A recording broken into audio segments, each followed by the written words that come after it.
አቶ ፈይሳና ወይዘሮ ጥሩነሽ በነፋስ ስልክ ላፍቶ ክፍለ ከተማ ወረዳ 6 ነዋሪ ናቸው። በዚህ አካባቢ መኖር ከጀመሩ ከ46 ዓመታት በላይ አስቆጥረዋል። ቤተሰብ መስርተው የኖሩ ያሉት እነዚህ አዛውንቶች ከዕለት ጉርሳቸው አልፈው ያዘመመ ጎጆአቸውን የመቀየር ህልም አልነበራቸውም። በዚህ ምክንያት ክረምት በመጣ ቁጥር ችግር ይበረታባቸዋል።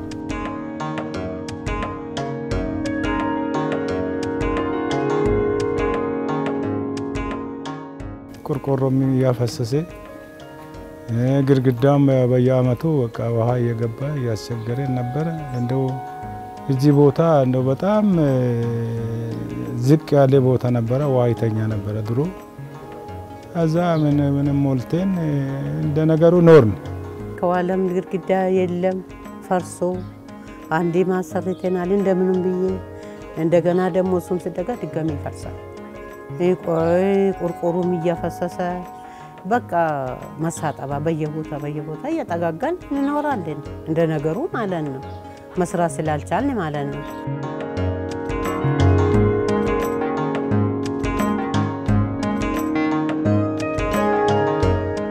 ወይዘሮ ጥሩነሽ መኖሪያ ቤት አሁን ላይ በበጎ ፈቃደኞችና በክፍለ ከተማው ድጋፍ ቤታቸው በአዲስ መልክ ተሰርቶ ቀድሞ ከነበሩበት የስቆቃ ኑሮ እፎይታን ማግኘት ችለዋል።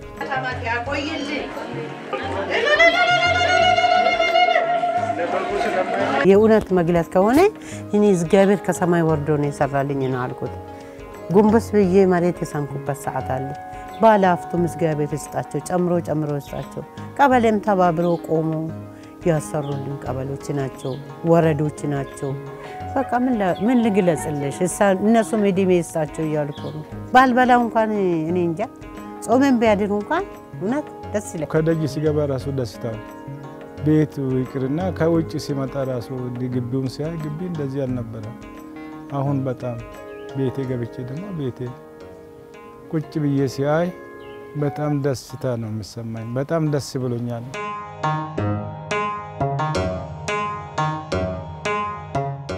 ሌሎች በአካባቢው የሚኖሩ ነዋሪዎችም ለመኖሪያ ምቹ ካልሆነ ቤታቸው ወደ ተሻለ መኖሪያ ቤት መሸጋገር መቻላቸው አስደስቷቸዋል።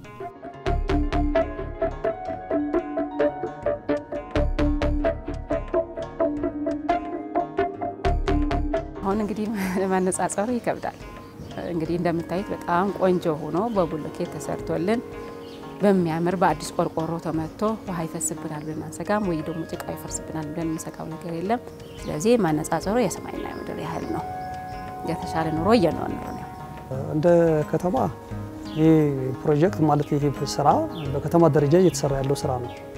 ስለዚህ ያስተዳደሩ የከተማ አስተዳደር ይሄን ፕሮግራም በየክፍለ ከተማው በየወረዳዎች ያሉ አመራሮችን ኃላፊነት ወስዶ እንደዚህ አይነት ስራዎች እንዲሰሩ በማድረጉ የከተማ አስተዳደሩ ሊመሰገን ይገባል።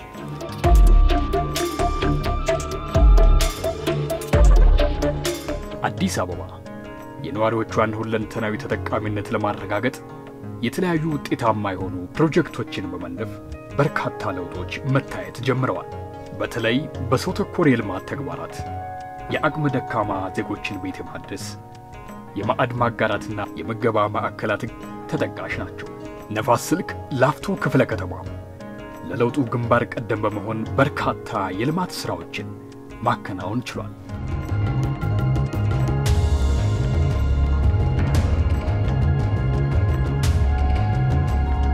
በነፋስ ስልክ ላፍቶ ቤት ያላቸውን ሰዎች የወደቀባቸውን ሰዎች ገንብቶ አፍርሶ እንደገና ሰርቶ ከመስጠትም ባሻገር በጣም በርካታ ነዋሪዎች አሉ።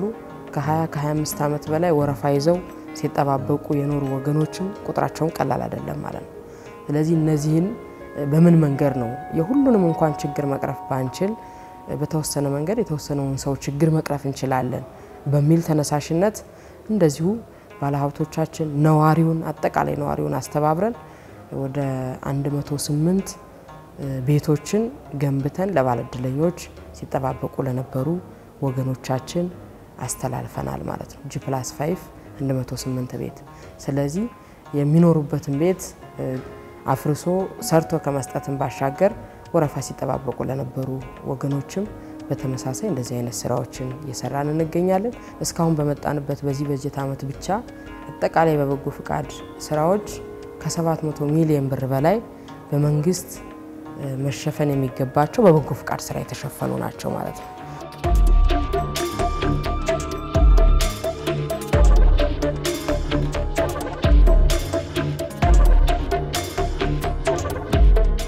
እንደ ክፍለ ከተማችን ያው በ2017 ዓ.ም በቀናቸው ቅድ መሰረት በርካታ ስራዎችን ለመስራት ጥረት አድርገናል።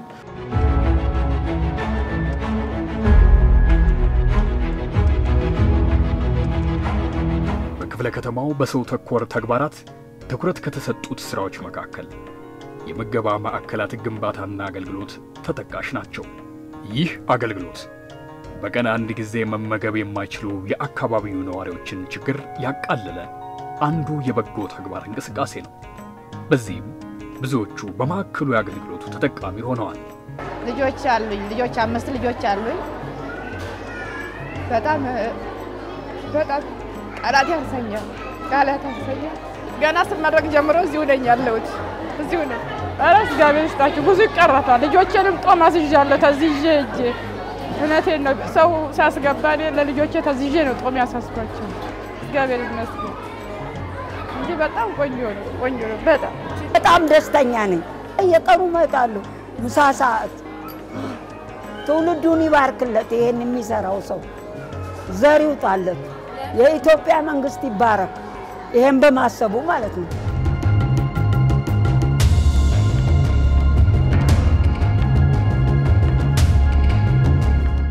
መገባ ማዕከላት እንደ ክፍለ ከተማችን 2 አሉን። እነዚህ 2ቱ ማዕከላት ላይ የአቅመ ደካማ የሆኑና ረዳት አጋዥ የሌላቸው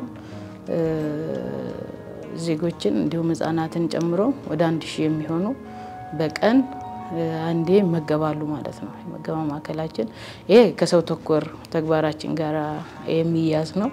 እንደ ክፍለ ከተማችን ከ162207 የሚሆኑ የህብረተሰብ ክፍሎች ተጠቃሚ እንዲሆኑ አድርገናል በዚህ ስራ።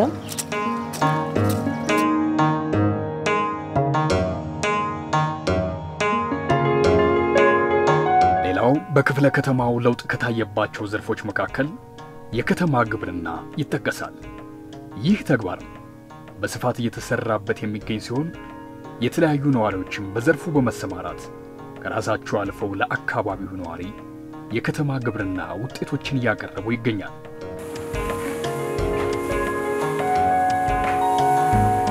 ሲጀምር እንግዲህ ብዙም ጊዜ ካለ ሁኔታ አስቸጋሪ ነው። ውጤት ካልተለፋ እርግጥ ውጤት አይኖርም። በለውጥ አንፃር ትልቅ ለውጥ እኔ ትልቅ ለውጥን የምለው ብዙ ተከታዮች እዚህ ከመጣው አፍርቻለሁ። በ2000 ዓመተ ምህረት ነው የጀመርኩት። ብዙ ሰዎችን አፍርቻለሁ። በአካባቢ ያሉት አሁን ከኔ ኋላ እያዩ እዚህ ስራ ውስጥ የገቡ ናቸው አብዛኛው። ስለዚህ ትልቅ ነገር ነው ያለው። የዶሮ እርባታ የጀመርነው አዋጭ ነው ብለን ስላሰብን ነው ከሌላው የእርባታው ዘርፍ እና የጀመርነው ስንጀምር በ2400 ዶሮ ነው።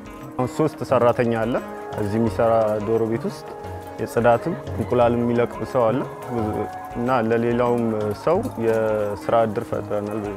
ያው ቤተሰቤንም ለመደገፍ የተሻለ ገንዘብም አገኛለሁ። ቀጣይ ያው ይሄን ስራ ማስፋፋት እንፈልጋለን። ሌላ በትልቁ ለመስራት እናስባለን። እሱን እናረጋለን ብዬ አስባለሁ። የተለያዩ አትክልት ነው። በአመት 2 ነው የምንጠቀመውኛ። 3 በአመት 3 ነው። ክረምት ጤፍ እንዘራለን፣ በጋ ደግሞ እንደዚህ ይሄን እንጠቀማለን። የስራ እድል አለ፣ ሰራተኞች አሉን። ቢያንስ 13 14 ሰራተኞች የሚሆኑ አሉን።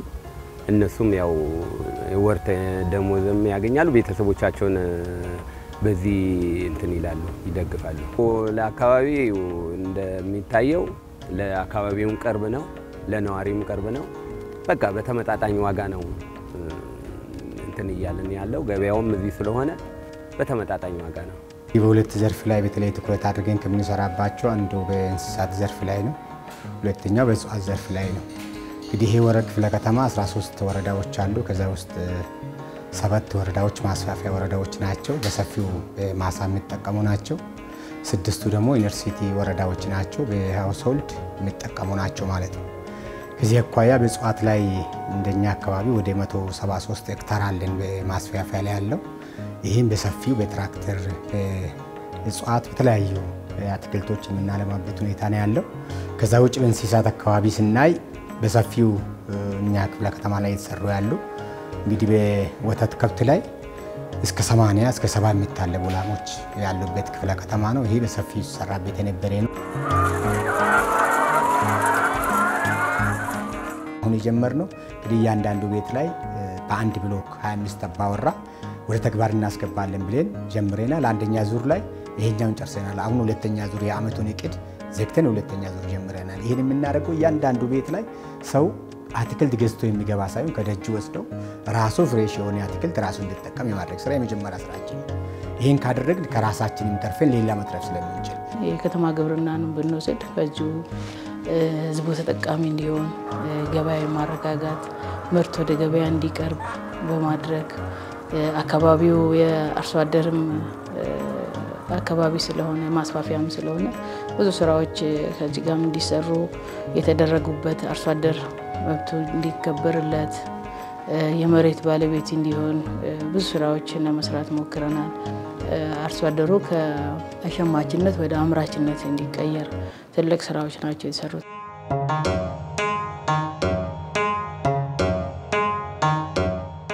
ነፋስ ስልክ ላፍቶ ክፍለ ከተማ የህብረተሰቡን የኑሮ ውድነት ጫና ለመቀነስ በልዩ ትኩረት እየሰራባቸው ካሉ ተግባራት መካከል አንዱ የቅዳሜና እሁድ ገበያ ሲሆን ግብይቱ ህብረተሰቡን ከአምራቹ ያገናኘ የገበያ አማራጭ መሆን ችሏል።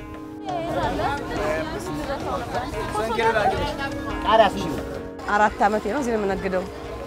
አትክልት ነው። ሽንኩርት፣ ቲማቲም፣ ካሮት፣ ቀይ ስር፣ ድንች ሁሉንም ነው የማቀርበው ባገኘውበት። የዕለት ተዕለት ገበያ ነው የሚቀርበው። በሳምንት አይቆይም። ዛሬ መጣ ዛሬና ነገ ያልቃል። በየሳምንቱ ፍሬሽ ነው የሚቀርበው። ሽንኩርት አሁን እኛ ጋር ዛሬ በቃ አንደኛ ደረጃ 45 ብር ነው የሚሸጠው። ድንችም የሚገርም ድንች ያሸመኔ 35 እየሸጥን ያለ ነው። ጥቅል ጎመን ሰፈር ላይ ከ50 እስከ 60 ነው። እኛ ጋር ከ35 እስከ 40 ነው እየተሸጠ ያለው። ካሮትም 40 ብር 40 እስከ 45 ካሮት፣ ቀይ ስር 40 ብር። የዕለት ተዕለት ፍጆታችን ለኛም ትንንሽ ነገር በማትረፋችን ሰንደይ ማርኬት አላማው ይታወቃል። እኛ ትርፋማ ሳይሆን ያው ለማገልገል ነው የወጣ ነው። ትርፋችን ከድንችም ከካሮትም የተወሰነ ነገር አትርፈን መግባታችን ነው። ሌላው ደግሞ ከቤት ወጥተን የስራ እድል ተፈጥሮልናል። ያለውን ነገር በሙሉ በለቱ የሚጠቅመውን ነገር ይዤ እገባለሁ። ሽንኩርትም ድንችም ቲማቲምም ያለው ነገር ህብረተሰቡ የሚፈልገው በሙሉ እናቀርባለን። ሁሉም ነገር አለ። በቃ ድካም ያቀላል። በጣም ቆንጆ ነው። ልዩነትም አለው። ሂሳቡን ካየሽ አሁን ሱቅ ላይ ለምሳሌ 40 ብር የሆነ ነገር አሁን እዚህ በ20 ብር ምናምን ማግኘት ትችያለሽ። በጣም ቅናሽ ነው። በጣም ቆንጆ ነው። ሁሉን ነገር አንድ ላይ እዚህ ጋር ሸምቼ መግባት እችላለሁ ማለት ነው። የምታገኙ ነገር ፍሬሽ ነው፣ ንጹህ ነው። አቅርቦቱ በጣም ደስ ይላል። በአይነት በጥራት ነው እየቀረበ ያለውና እኔ አሁን ልገዛ የመጣሁት ሽንኩርት፣ ድንች የመሳሰሉትን ነውና ዋጋውን በጣም ጥሩ ነው። ሱቅ ከሚሸጡት በጣም ልዩነት አላቸው። ጥራትም አለው። ጥሩ አቅርቦት ነው ያለው። መንግስትን በማመቻቹ ራሱ በጣም እናመሰግናለን።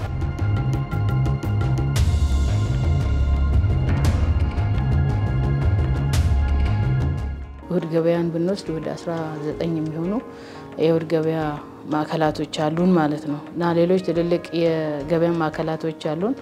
እዚህ አትክልትና ፍራፍሬ የላፍቶ አለን፣ ጀሞ ላይም እንደዚሁ አለን። እነዚህ ስራዎች በመስራት የኑሮ ጫና ለመቀነስ ትልቅ ጥረት ነው የተደረገው። ይሄ እንግዲህ ያው የዋጋን አቅርቦትን የማስተካከል ምርት ወደ ገበያ እንዲመጣ የማድረግ ስለዚህ የኑሮ ውድነቱን ጫና ለመቀነስ ሰፊ ጥረት ነው እየተደረገ ያለው። ግን ደግሞ ቀጣይነት ያለው ስራ አሁንም መስራት ይጠበቅብናል ማለት ነው።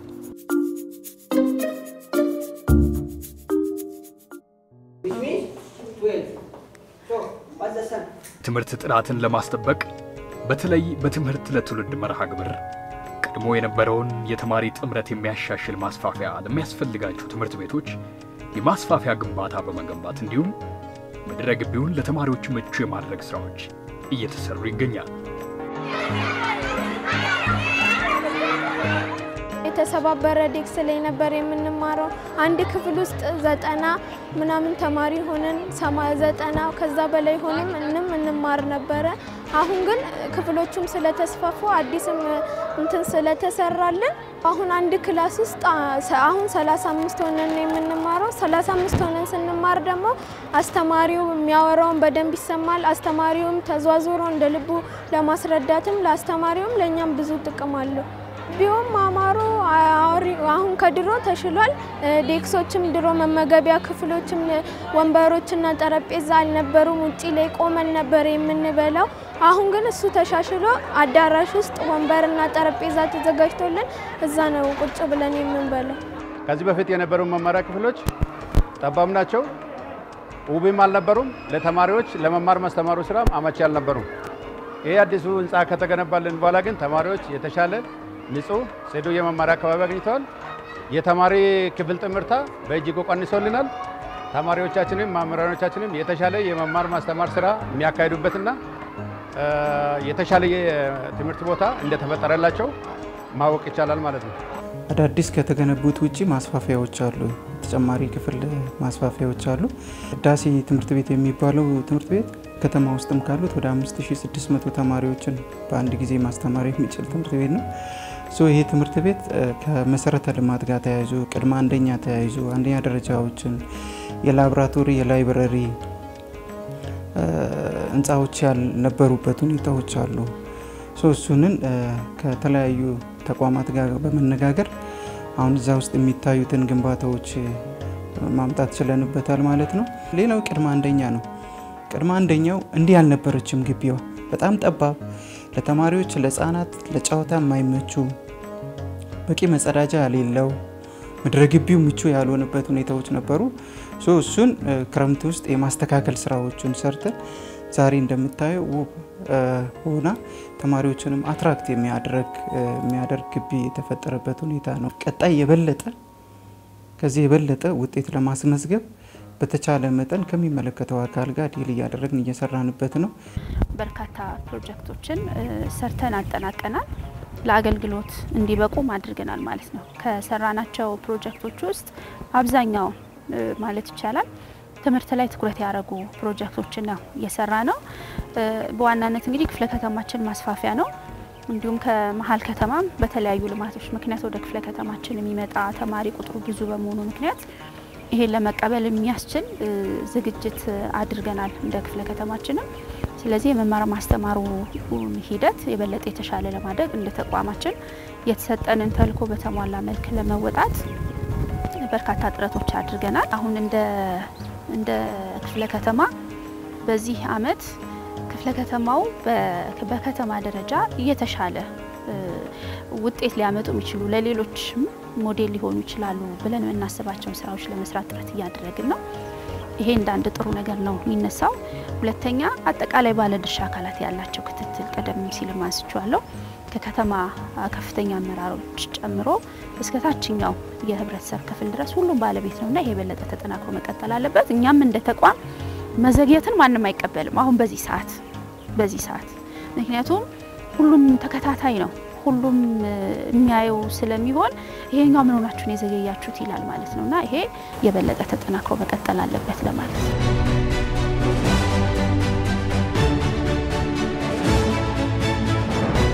ፕሮጀክቶች ወደ 17 የሚሆኑ ከ530 ሚሊዮን ብር በላይ መድበን ነው ስንንቀሳቀስ የነበረው። በተለይ ደግሞ ይሄ የትምህርት የጤናን እና ሌሎች ፕሮጀክቶችን የሚያካትቱ ትላልቅ ስራዎች ናቸው ማለት ይቻላል።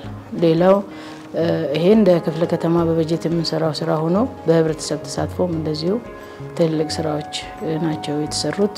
ስራዎች በኮብልስቶን በመጠገን ወደ 20 ኪሎ ሜትር የሚሆኑ በህብረተሰብ ተሳትፎ የተሰሩ ስራዎች አሉ። ሰቤዝ ላይ ደግሞ ንጣፍ የተደረገ ወደ 30 6 የሚሆኑ ኪሎ ሜትር የተሰራንባቸው አነስተኛ ድልድዮችንም በህዝቡ ተሳትፎ የሰራንባቸው ስራዎች ናቸውና የልማት ስራዎች በርካታ ናቸው ማለት ይቻላል።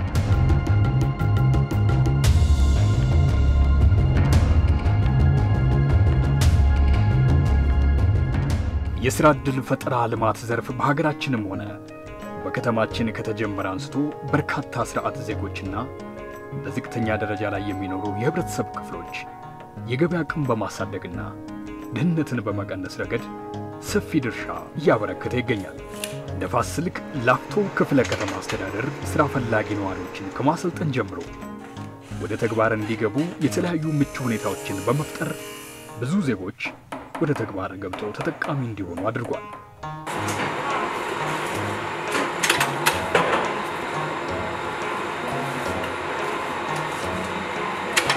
የምንሰራው ስራ ማንኛውንም የወረቀትም ሆነ ባነር ማንኛውንም አይነት ስራ እንሰራለን። ስራውን ከጀመርን ኦልሞስት ወደ 3 አመት ሆኖናል። ስንጀምር የነበሩ እነዚህ የምታያቸውን ትላልቆቹ ማሽኖች 3 ማሽኖች ይዘን ነበር መጀመሪያ የተነሳ ነው። ከዛ ግን በየጊዜው በመናሳየው ፕሮግሬስ የተነሳ ስራው የሚያስፈልጋቸውን ማሽኖች ከጊዜ ወደ ጊዜ በተለያዩ መንግስት በሚያመቻችልን ብድር አማካኝነት ማሽኖችን ጨምረን ስራው የሚጠይቀን ማሽኖች ሁሉ አሟልተን ዛሬ ደርሰናል ማለት ነው። ያው የምንሰራው የእንጨትና የተለያዩ ቢሮ ቤትና እቃዎችን ነው የምንሰራው። የጀመርነው 2013 ነው የጀመርነው ከ4 አመት በፊት ማለት ነው። ስንጀምር የነበረን ያው በ25000 ካፒታል ነበር የተነሳ ነው። ምንም እነዚህ የምታያቸው ማሽኖች ምናምን አልነበሩ። አሁን ግን ያው በድርጅታችን ብዙ ሰራተኞችን ማካተን ወደ 10 ሚሊዮን አካባቢ የሚጠጋ ካፒታል ደርሰናል ማለት ነው። ባዛሮች ይዘጋጃሉ በክፍለ ከተማ። እነሱ ባዛሮች ላይ እንሳተፋለን በየጊዜው በወረዳም በክፍለ ከተማ ብዙ ጊዜ ያው እንሳተፋለን። መንግስት ሁሉንም አመቻችቶልናል። ያ ማለት 3 ፌዝ ነው የሚያስፈልጋቸው ማሽኖቹ 3 ፌዝ ኤሌክትሪክ አግኝተናል። ለስራው የሚያስፈልገው ዋና እሱ ነው። ከዛ በመቀጠል ደግሞ ያው መንገዶቹም ሬዲ ናቸው። ያው መጫን ማውረድ አለ ኢንዱስትሪ ስለሆነ ለሱ መንገዶቹ ምቹ ናቸው። እንደገና ደግሞ ከመንግስት የምናገኝ እንዳልኩሽ ያው በብድር ነው ዋናው ማለት ነው። ለስራችን ማስፋፊያ ብድር መሰረታዊ ነገር ነው። ከዛም ደግሞ ብድር አግኝተናል ማለት ነው። እኛ የተቀየርናቸው መቀየሮች አሉ። ኦብቪየስሊ ለቤተሰብ መሪዎች ነን። የራሳችን ቤተሰቦች አሉ፣ የራሳችን ኑሮ አለን። ከዛ አልፈን ደግሞ ተጨማሪ ሰራተኞችን አሁን ወደ 10-12 ሴቶች አሉ በስራችን በጊዜያዊነት የሚሰሩ ማለት ነው። ለነሱ የስራ እድል ፈጥረናል። ወደ 6 ሰራተኞች አሉን እንትን ላይ ቋሚ፣ እንደገና ደግሞ ፊልድ የሚወጡ እንትን የሚሉ 4 አጠቃላይ ወደ 10 ሰራተኞች እንትናችን ላይ አሉ። ስለዚህ በጣም የተሻሻለ መተናል። በመጀመሪያ ደረጃ ጸጋ በመለየት 2 ዙር ጥናት አድርገናል። ከጸጋው በኋላ ግንዛቤ ላይ ነው የሰራ ነው። ግንዛቤ ለህብረተሰብ ክፍልና ለስራ ፈላጊ ለሁለቱም አካላት ግንዛቤ ፈጠረን። ቀጥሎ ምዝገባ እንዲከናወን አደረግን። ከምዝገባ በኋላ ስልጠና እንዲወስዱን ያደረግነው። ስልጠና የወሰዱትን ደግሞ ስራ ዕድል ለመፍጠር ስቴፑን ጠብቀን ሄዳለን ማለት ነው። በዘርፍ ስናያቸው በከተማ ግብርና ወደ 2161፣ በኢንዱስትሪ ዘርፍ 5965 እንዲሁም በአገልግሎት ዘርፍ 14119 በድምሩ 22245 የስራ ዕድል ፈጠራ መፍጠር ችለናል ማለት ነው።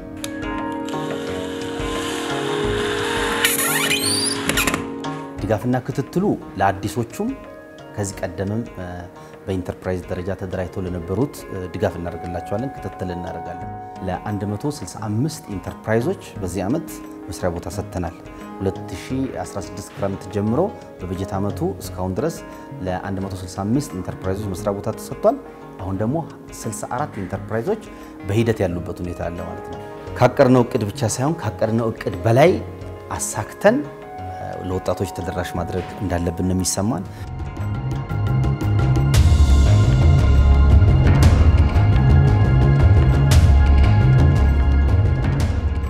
አዲስ አበባ ፈጣን የከተሞች እድገትንና መስፋፋት እያስተናገዱ ካሉ የዓለም ሀገራት ከተሞች መካከል አንዷ ነች።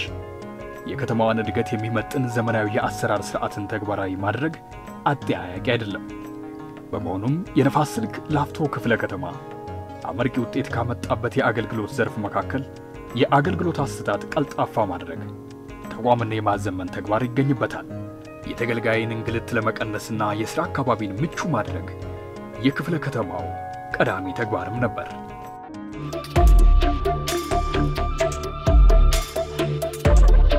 ያው ፈልጌ የመጣሁት ግንባታ ፍቃድ እንደ G+3 ለማስፈቀድ ነው የመጣሁት። በጣም አሪፍ ነው። ሁሉም ነገር በዲጂታልም ነው። በዲጂታል ማለት ኦንላይን ፋይሉ ይገባል፣ ትራክ ነምበሩን ይዞ ይመጣል ክሊየንቱ። ከዛ በኋላ ፋይሉ ይመራል። ሁሉም ባለሙያ ቁጭ ብሎ ነው ያለው ማለት የተመደበ ዳይሬክት ያገኘሁት። ኦልሞስት አሁን ወደ ማለቅ ደርሷል። አገልግሎቱ በጣም አሪፍ ነው። በጥራት ነው የሚሰሩት። ሁሉም ሰው ያስተናግዳል። ቢሮ አቀማመጡም ምቹ ነው። እዚህ ያለው አገልግሎት በጣም ጥሩ ነው ነው ያገኘው። ከዛም የታልኩልኝ ደብዳቤውን ጨርሼ መጥቼ እዚህም ጨርሻለሁ። አሁን የመጣሁት ግን ጨርሻለሁ። ያለው ነገር ቢሮ ከታች ጀምሮ ያለው ነገር በጣም ነው የሚያምረው፣ ደስ ይላል። ምቹ ሁኔታ ለመፍጠር ብዙ ስራዎች ሰርተናል። አገልጋዩም ሲመጣ ነፃ ሆኖ ደስ ብሎት የሚገለገልበት ቦታ፣ ተገልጋዩም ደግሞ ቢሮ ላይ ደስታ ተሰምቶት ለረጅም ሰዓትም ጭምር ቁጭ ብሎ ለመስራት እንዲመቸው ለማድረግ ብዙ ስራ ሰርተናል። በዚህ ደረጃ ብዙ ሴክተሮች ወደፊት የወጡ ናቸው። ብዙ ስራዎች ተሰርተዋል። ምድረ ግቢው ምቹ የመኪና ማቆሚያ እንዲኖረው ተደርጓል።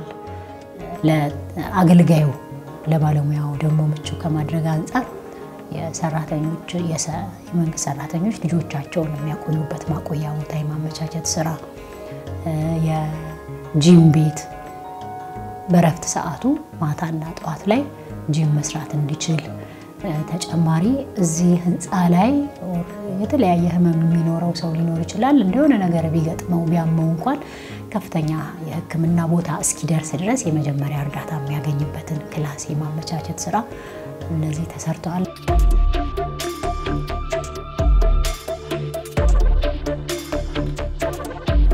ከመሬት ልማት እና መሬት ይዞታ ምዝገባ ከግንባታ ፍቃድ እነዚህ ጋር በተያያዘ የነበረ ግርግር በተለይ ከደላላ ጋር የነበረ ትስስር ምን ስለሆነ ነው የሁሉ ነገር የመጣው?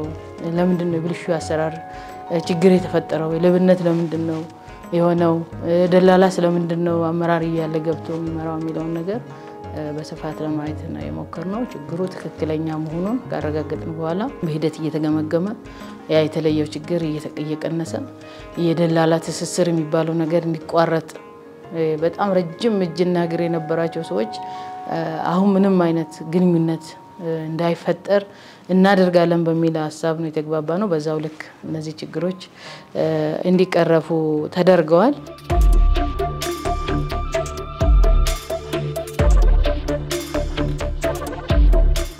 እስካሁን በሰራናቸው ስራዎች ረክተን የምንቆም ሳይሆን የሚያረካ ነገር ብዙም ደርሰናል አይደለም፣ ጅምር ነው ብያለሁ። ቀጣይነት ያለው ስራ ከዛም አንፃር መስራት እንሞክራለን። ህዝቡ በሰላም ወጥቶ እንዲገባ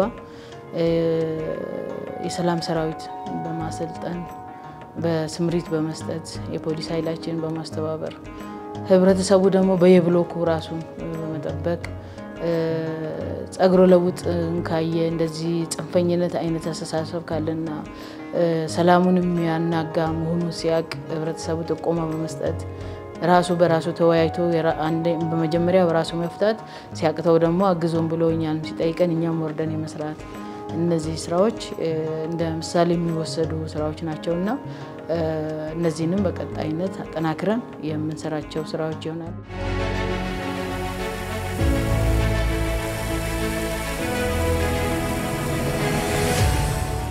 ከተማችን አዲስ አበባ የበርካታ ዓለም አቀፍ ተቋማት መቀመጫ፣ የአፍሪካ መዲናና የሀገራችንም የኢኮኖሚ ማዕከል ነች። አሁን ደግሞ ፈጣንና ሁለንተናዊ የልማት እንቅስቃሴ ላይም ትገኛለች። በነፋስ ስልክ ላፍቶ ክፍለ ከተማም የተከናወኑ የተለያዩ የልማት ስራዎችን ማሳያ ተግባራት ሲሆኑ እነዚህን የተጀመሩ የልማት ስራዎችን ማስቀጠልና አዳዲስ የልማት ስራዎችን ማጠናከር ከክፍለ ከተማው የሚጠበቅ ተግባር ነው።